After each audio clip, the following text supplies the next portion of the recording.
Assalamu alaikum, welcome to Urban Dunya, I'm Tim Blight, this time coming to you from Mecca in Saudi Arabia.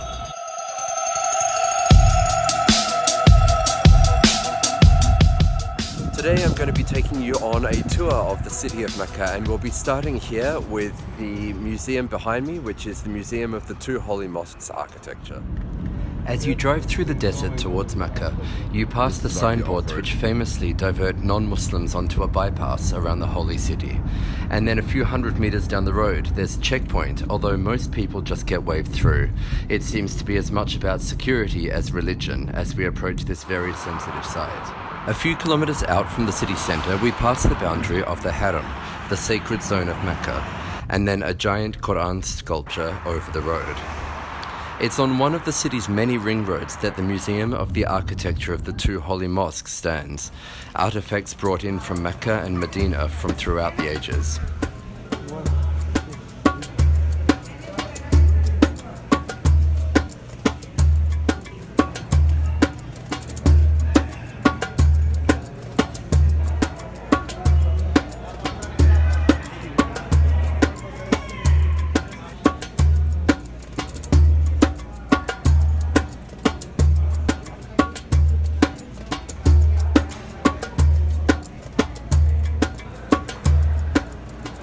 So I'm really lucky actually today because we're about to go inside the factory where they stitch or weave or sew the cover for the Kaaba every year. This is a special admission, you could say.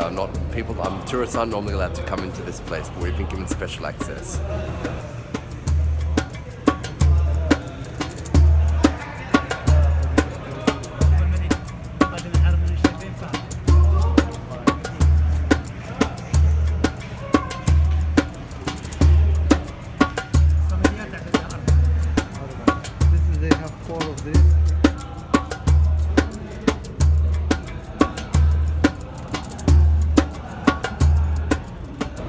So what they're telling us here is that every year they create a new cover for the Kaaba, and a lot of what's being done here is actually for the door of the Kaaba, but every year they do this, and it's replaced every year on Hajj. You can imagine the size and the scale of the work that takes place. So that's real gold. This is gold. This is silver with they painted with gold.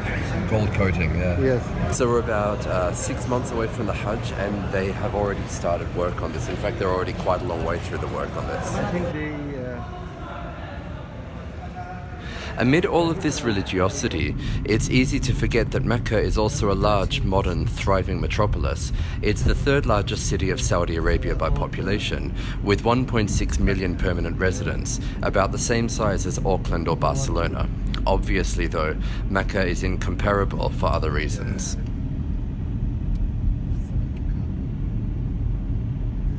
We are actually driving underneath the Holy Mosque and the Haram.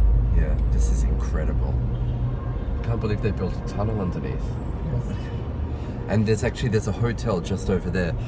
We've passed it now, but there's a hotel just over there, and the entrance to the hotel is actually from within this tunnel. Mecca receives about 19 million pilgrims for umrah every year, and another 2 to 3 million in 1 week during the Hajj. This is in addition to the regular visits made by business people, workers, family members and travellers, so Mecca is home to some seriously huge infrastructure to cope with the demand. We've just driven over towards Mina, and this is where a lot of the pilgrims sleep when they come for Hajj, and I have never seen anything like it.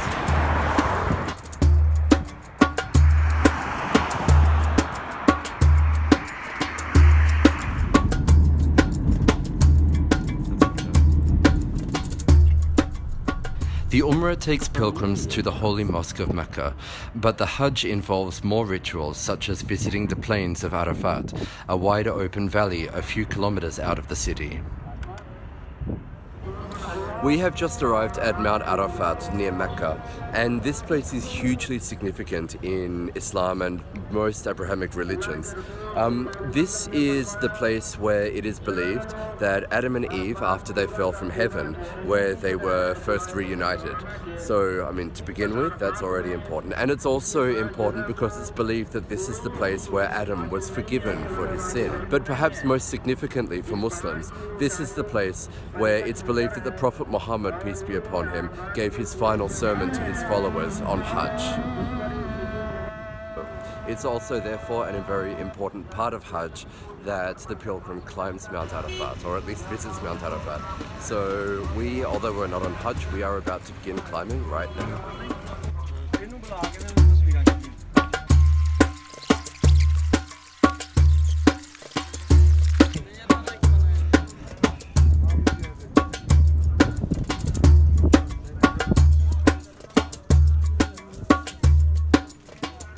Before coming here, I had always wondered how a place like Mecca would cater to pilgrims every year, and I'm starting to see how they do it. The scale of things here is simply amazing. This behind me is the Nimra Masjid, or the Nimra Mosque, and this is the place where the pilgrims pray when they come here for the Hajj. And I mean, as you can see, it's just huge. At Hajj time, these places are swarmed with pilgrims, but during the rest of the year they are eerily silent. It reminds me a bit of an Olympic Games venue after the event is over. We have just arrived at Jamarat, which is, during Hajj time, one of the most important parts of the Hajj and one of the, I guess you could say, most critical parts of the Hajj, because this is where people rush forward to symbolically stone the devil. And this is the place where, if you've ever heard about things going wrong during the Hajj, it often happens here because of just the volume of people. And the authorities, as a result, have built this massive infrastructure to facilitate people who come here on the same day. Everyone moves forward to a stone which is in the center of this construction, this building here.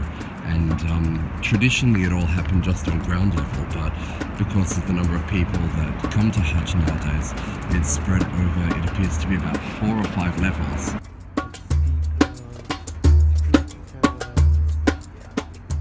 Hajj occurs in the second week of the 12th month of the Islamic calendar, which is about 10 days shorter than the Western calendar. So the Western calendar date of Hajj moves forward about 10 days each year. In 2019, Hajj will take place on about the 10th of August.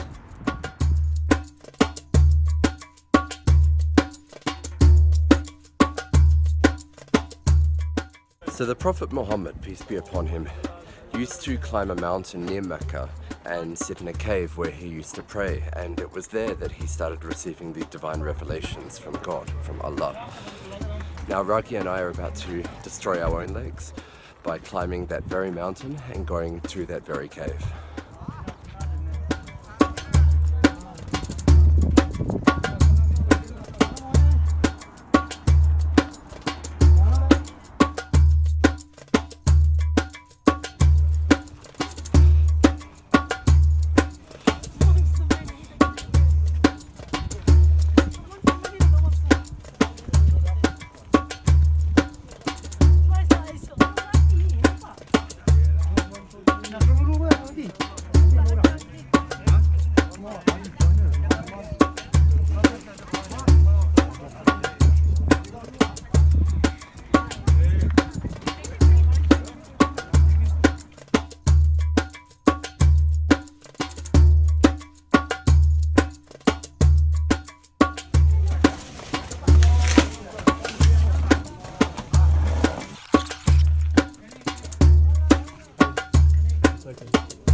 It is said that it was here that the Prophet Muhammad, peace be upon him, sat in an almost meditative state, receiving the divine revelations which would form the Quran.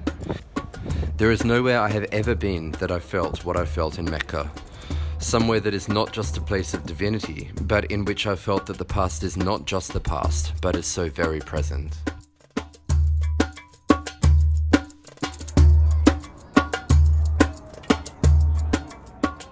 Hit the subscribe button. Next week I will be starting to travel around some other cities in Saudi Arabia.